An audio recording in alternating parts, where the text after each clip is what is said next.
You find an unmarked VHS tape and wonder what's on it. According to the VHS series, the weirdest and worst things you can possibly imagine. It began in 2012 with VHS, an anthology movie with 5 found footage short films, each with their own writer-director and all connected by a wraparound story. Since then, there have been 7 more entries in the franchise. Since 2021, they've actually pulled off annual releases. So we found footage fiends look forward to it every Halloween. That timing is especially appropriate this year because this one is called VHS Halloween, and every short revolves around the holiday. I hear this is the craziest one yet, so I am very excited to check it out. When the series first began, the movies tried to justify the tapes, showing you how someone found them, and as they watch, we watch too. But with VHS 99, they came up with a new idea. What if the shorts were taped over something? That way, the wraparound story could be something unrelated to the tapes, just peeking through in fragments on the parts of the tape that weren't overwritten. That format continues with Halloween. In this one, the wraparound is about a soda company testing out its upcoming release, Diet Phantasma, and they have to hurry. It's October 2nd, 1982, very little time to get the new soda on the shelves before Halloween. Now, I'm not 100% clear on the science behind it, but other than some artificial sweetener, it's made of real ghosts. 100% poltergeist extract, and only 1 calorie. They bring in some taste testers. First up is Subject 37. In a row?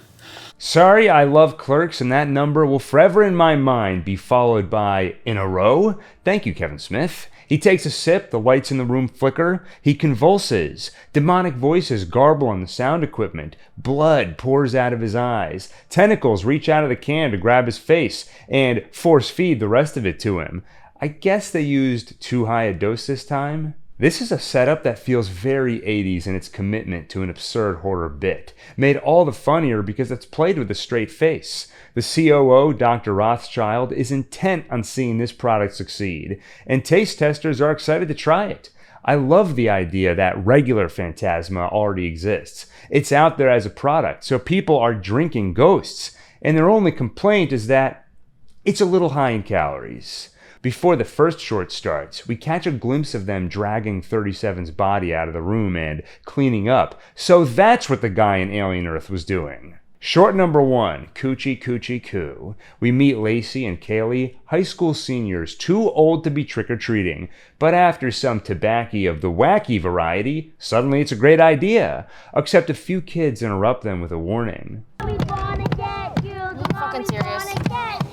They assure those kids the mommy is not real, so we get the idea it's an urban legend around these parts. And they start trick-or-treating. Too old, you say? Not if they dress as babies. It's a foolproof plan. Hey, did you hear what that old lady was talking about? The girl from Brighton High who went missing last year? Also, how the hell did we not see that house before? It's right there in the middle of the field with lights glowing from inside. No one answers the door until it creaks open. A hand reaches out of the darkness holding a basket and beckons them in. Coochie coochie coo. Kaylee isn't so sure about this, but Lacey, ever the thrill seeker, that's one word for it, drags her friend inside. Must be a haunted house. It'll be fun. Inside, it's like they've stepped into the house on Neibolt Street if it had been redecorated by someone with, Oh, someone's got a weird baby fetish. Kaylee finally puts her foot down. We're getting the hell out of here. Except the strange lady is blocking their exit. Lacey reaches for some candy out of her basket, knocks it down, and sure, there's candy, along with a twitching fetus. The door slams shut, and now they're in the dark. Time for a found footage staple. Use the lights on the camera. Lacey still thinks it's all a joke, an elaborate haunted house. They spot a cage that looks suspiciously like a crib, and soon they find their way to the door. At least where the door used to be, now it's just a wall. That's when Lacey sobers up. Something is very wrong here. That sound again, and the lady peeking from around a corner, and so it goes. A lot of stumbling in the dark onto creepy baby-related things, like decorations for a baby shower, a large man in a diaper with a baby face, a lady with so that's where all the milk is coming from. They find the girl who went missing last year, but she can't talk, and she also has a baby face.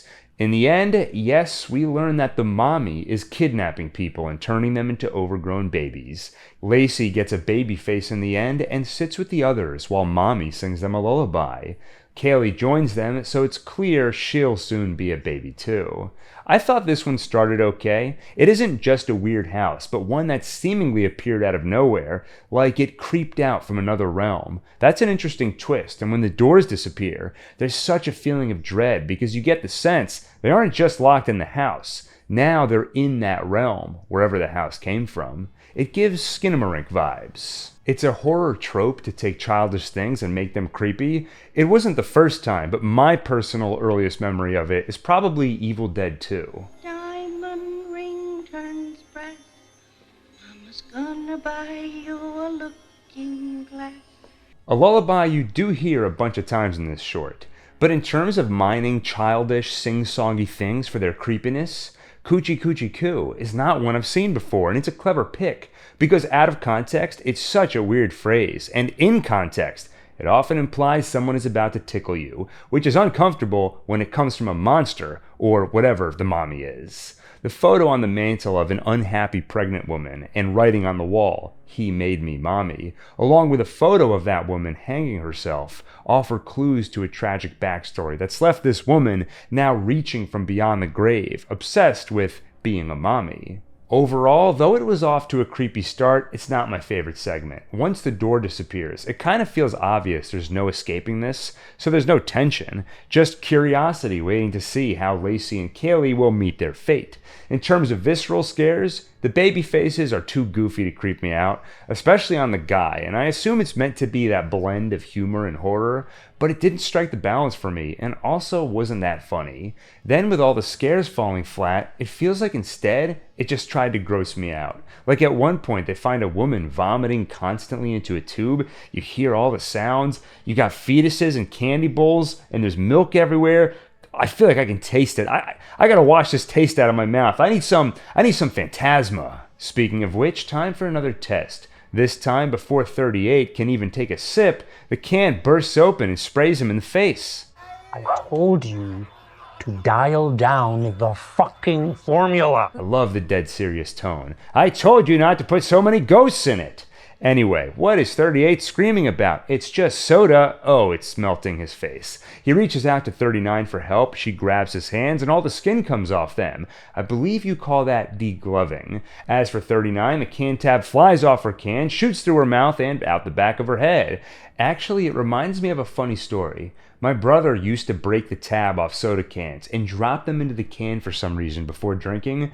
Eventually, the inevitable happened. I won't say which brother it was, I don't want to embarrass him, but I guess Adam thought somehow the tab could fit into the can but not out of it, except, of course it can, so yeah, one day he swallowed it. Short number 2, Ut Supra Sic Infra. It begins with crime scene photos. Whoa, I thought this was found footage, not found photos. The photos show a bunch of people with their eyes gouged out, eyes that were not found at the scene of the crime.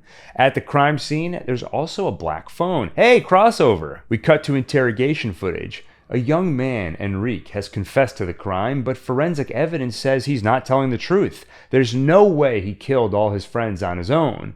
To understand what happened, the investigators recreate the events of Halloween night, when Enrique and his friends left a club so Vicky could take them to a secret place she found, a creepy place where a famous medium used to live and organize seances for elites. As he and the investigators make their way to that room, the footage is intercut with footage from Enrique and his friends' phones from that night.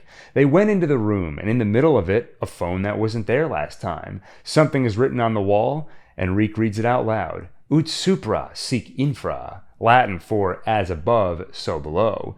With that, the phone, not connected to anything, rings. Vicky is freaked out. The phone wasn't here the last time she came. She begs them not to pick it up. Enrique doesn't listen. He holds the phone to his ear and hears a voice. He convulses, and the recording stops. In the present, Enrique, his lawyer, the investigators take him back to that room. They put the broken phone in the center of it. He reads that phrase again, ut supra, sic infra. The black phone rings. One of the investigators pick up, and Enrique convulses again. This time we get to see what happens next. They all float. Pennywise would love this movie. Enrique starts spitting up his friend's eyeballs. Remember, they weren't found at the crime scene. Turns out he swallowed them all. The investigators float to the ceiling as though gravity has flipped. As above, so below. And it was written upside down. It's all starting to make sense. As they float up, we see Enrique moving his hands like he's controlling them, clearly possessed by the telepathic medium. While they are pinned against the ceiling, unable to move, the possessed Enrique walks on the ceiling like it's the ground, and methodically rips out all their eyes and swallows them. Then the half-alive bodies all fall back down to the ground, likely rounding those halves down to 0. This one doesn't offer much in the way of surprise. It starts by pretty much telling us what happened.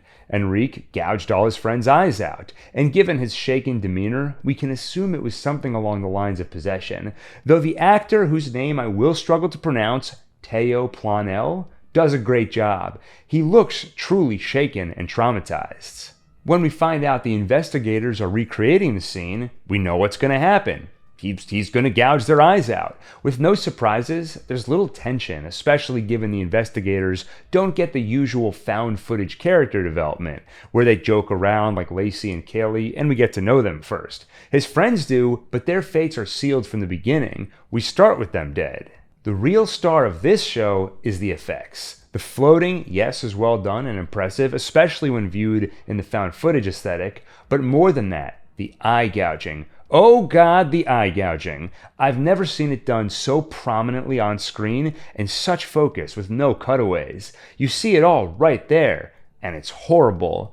Honestly, that's where I felt the tension. At the end, when he's gouging and swallowing, we don't see it at first. His lawyer is in the foreground obscuring it all, but you hear it, and he keeps getting closer as he goes from one person to the next, so you know it's coming. I'm not worried for her. I'm worried for me because I know I'm about to see it, and she's very close to the camera, so I'm really gonna see it. Oh man, I gotta wash my eyes out with something. I need some phantasma. On to subject 40. She takes a sip. She likes it. She feels okay, and all her bones are cracking and snapping. She vomits black liquid everywhere. Eyes roll in the back of her head like she's possessed by a demon. That demon tries breaking through the glass to the observation room, but it's reinforced. She just keeps slamming her head uselessly, mangling subject 40's face in the process. She screams demonically, and they suck out the phantasm. Close. Can't believe I've actually done it. Run it again. Preferably with little to no GBH. GBH, grievously bodily harm. Or mortal wounding. Mortal wounding. Wounds that are mortal. Though subject 40 is still alive, screaming, begging for help, and Rothschild has her incinerated. Story number 3, fun size. As a rotund boy growing up, that was the scariest phrase I heard on Halloween. Candy, but less. 4 friends who are too old to be trick-or-treating decide to go trick-or-treating. I feel like I've seen this somewhere before. They approach a house. A woman pops out going, "Coochie, coochie, coo." Okay, this is just getting ridiculous now. Just kidding, that doesn't happen, but they do find a bowl of weird candy, marked 1 per person. The second scariest Halloween phrase I heard growing up. That's why I always carried a second costume while trick-or-treating, so I could always come back for more without anyone finding out. "Oh, what are you for Halloween? Chubby werewolf? Ah, you should have seen earlier. Chubby Batman was just here, and he also had fudge smeared all over his lips. Get out of here, you fat piece of shit."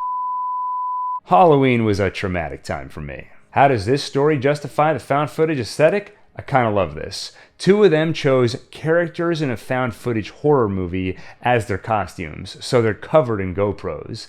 Jake Ellsworth as the pirate is great too. He always speaks with this authoritative voice. All candy is lame. Corporations have taken all the creativity out. The variety pack has no variety. At the 1 per person candy bowl, they find a bunch of weird off-brand candy. The hell's a Fligs and Splips? Snippers?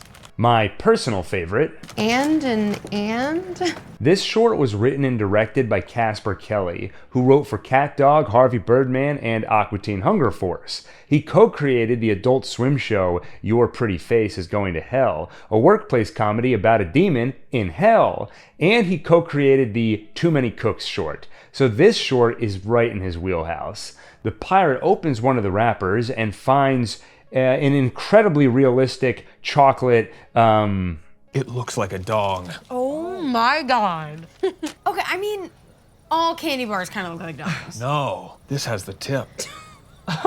It does. It's veiny. He takes a bite and enjoys the creamy filling. Then Austin makes a big mistake. It said one per person. He goes for another. That's when a red, plasticky hand grabs him and pulls him into the bowl. Then the rest of them get sucked into the bowl too, transporting them into a warehouse. They soon learn the sinister truth. This is where the candy is made. Here dwell two beings, one tall with an M&M head who shouts, "Fun size!" and the other short with a mischievous laugh and candy bar body. They oversee the process. Humans are laid on the conveyor belt, chopped to bits, and their parts are turned into candy. Austin the pirate is the first to go. The others fight back, but it's no use. They cut off the tall one's hand, and it just grows back. Next to die is Austin's girlfriend Haley, who has a tube inserted. The tube is situated such that when a ton of candy is shot through it, the candy goes through her body and out the other side, which happens to be her face. Once her face has exploded, she's led onto the conveyor belt too. Fiancés Josh and Lauren run into an air vent only to find out it's another conveyor belt. When he realizes they're dying, he quickly tries to marry her here and now. But she was planning on calling the wedding off and just never had a chance to tell him, so she says no, then he dies. She actually manages to get out of the building. She tries to take her ring off, but can't quite remove it before Fun Size finds her, says Fun Size, and squeezes her. And presumably she dies because her guts and stuff fly everywhere. Later, a mom stops by the one per person bowl with her son and daughter, and the son grabs more than one of which is a finger with a ring on it. You can guess where this is going. Definitely my favorite segment so far. I do sometimes get frustrated when the VHS movies feel repetitive. The characters go to a place, then they all die. Then these other characters go to a different place, and they're all trapped, and they all die. But if you're going to follow a similar format with a preordained end, at least have some fun along the way. This segment leans fully into dark humor. It's funny and creative with the bizarre new villains invented by Casper Kelly. How'd he come up with the idea? He told Screen Rant, "I love Charlie and the Chocolate Factory," and it was just fun to do something with that. Early on, I kind of dreamed of a waterfall of chocolate and blood, but knowing the budgets of these, we streamlined that a little. Give this man a budget. Forget Avatar 4. We need to go from fun size to king size. This short is hilarious. Everything from fligs and splips to the overbearing guy who loves calling his fiancé, oblivious to the fact that she obviously isn't on the same page, and the way he keeps it up even when things get intense. "Don't worry, fiancé, we'll get out of this." The dark humor, like at one point, Haley just wants to lie on the conveyor belt and get it over with. "I don't want to do this anymore, I'm just going to lie down." It also has some gross out humor like coochie coochie coo, but it's all subjective. Somehow body parts are a lot less disgusting to me than bodily fluids. This one also had me laughing, so that makes some of the disgust worth it. Maybe. I better grab some Phantasma just in case. Subject 41, a child. He tries the soda and loves it. Rothschild is disappointed at the lack of any supernatural effects. Did they even put any extract in it? Yes, but they dialed it down for such a small subject. So they get him another can with more, and he explodes. Which leads into story 4, Kidprint. Tim Kaplan, who owns Kaplan Electronics and Records, runs a local Kidprint program. This story takes place in '92, and the setup is based on something real.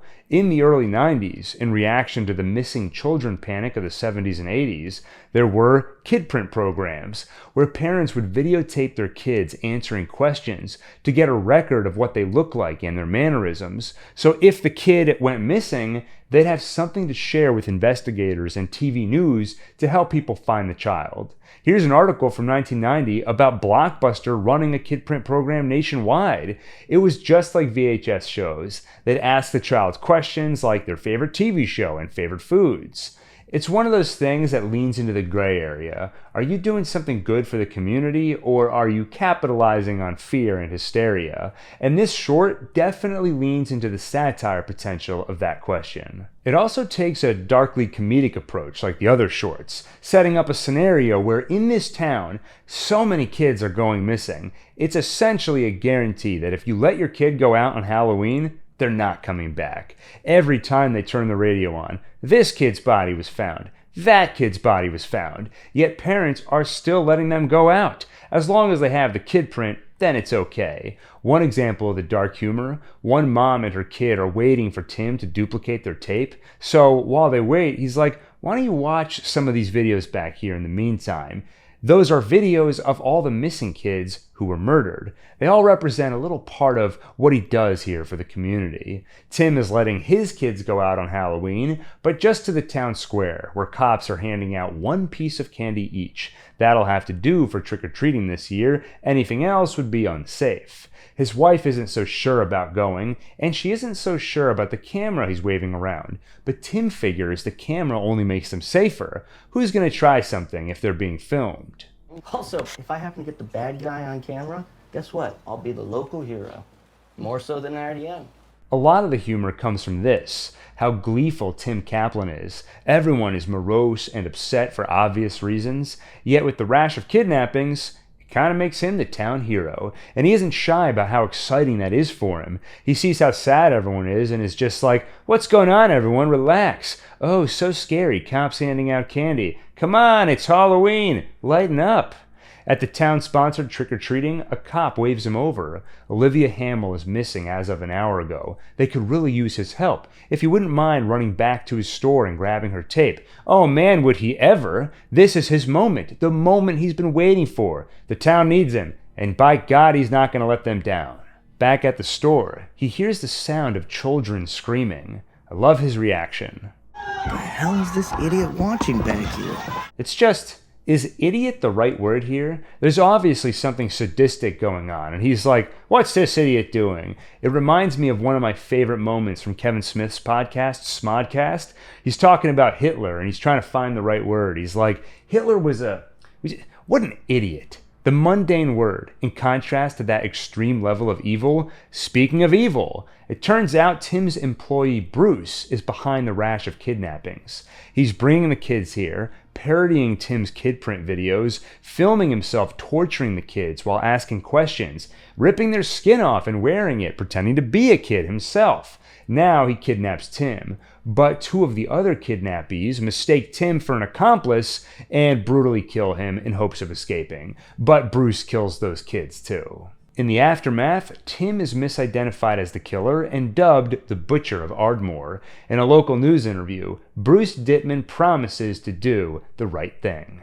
But I'm committed to continuing the kid print service for the sake of the children. It's a funny punchline to what began as a darkly comedic story, but if I'm being honest, call me a prude, but it goes a little too far for me. Obviously, I'm not including it in this video, but the short gets pretty graphic when it comes to harming children. You see kids screaming and begging for their lives. It's effective, but it also feels like cheating. Because of course it's effective. It touches on a primal nerve. And because most filmmakers don't often breach that taboo, at least not this flagrantly and graphically, so it's also unique, and novelty is something hard to achieve in a genre as well trodden as horror. A genre where we're desensitized to so many grotesque sights and sounds. So yeah, going to the one place most movies refuse to go feels like the easy way out. I think the actor Carl William Garrison does a great job as Bruce, speaking to the kids like he's being friendly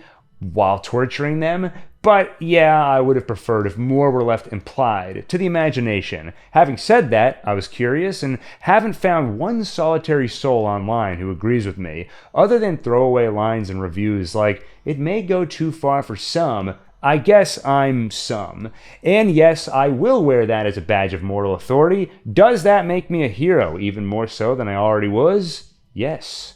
Anyway, I gotta wash my brain out with something. I need some Phantasma. They have 6 subjects in the room now. They all open their cans, and obviously, all hell breaks loose. The camera lights on fire, a can rips a guy's tongue out, who then proceeds to gouge out another subject's eyes before vomiting black fluid all over a girl. A lot of bodily fluids in VHS Halloween. Not a complaint, just an observation, with complainy undertones. Rothschild slams the big red button to vacuum the phantasms, but not everything was extracted. There's still something in there. The little girl is possessed. Can you tell me what is your favorite soda?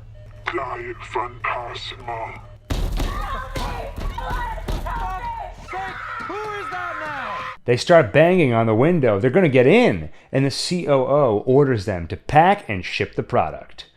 I assume they have an insidious or sinister agenda, because when they ask the demon girl to step closer to the glass, and she does, he gets all excited, saying how she's receptive. They're probably trying to find the right level of ghost in the can to control unsuspecting consumers, which I'd love to see developed further as a full story, like a modern day They Live, where the control is achieved through 100% poltergeist extract.